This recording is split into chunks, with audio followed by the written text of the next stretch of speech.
प्यारे बच्चों, गुज़िश्ता जमात पंजुम में हरकत के मुतालिक हमने मालूमात हासिल की है। आज हम जनरल साइंस में जमात तशुम, हरकत और हरकत की किस्में, इसके मुतालिक मजीद मालूमात हासिल करेंगे।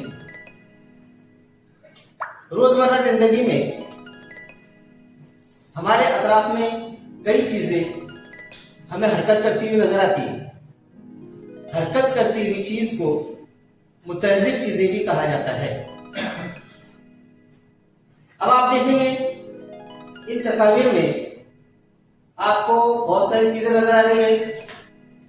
एक एरोप्लेन है जो उड़ता हुआ नजर आ रहा है। एक तितली है, ये भी हमारे माहौल में अतराफ में उड़ रही है। एक कार आपको चलती हुई नजर आ रही है।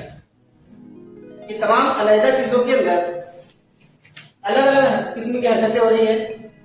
क्या आप बता सकते हैं इनमें किस तरह की हरकतें हो रही है?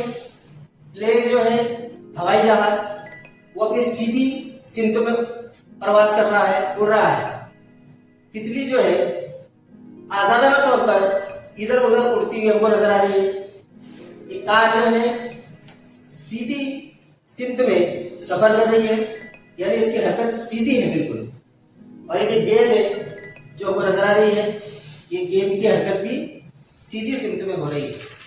तो इस तरह की अलग अलग हरकतों के मुतालिक आज हम मजीद मालूमात हासिल करें।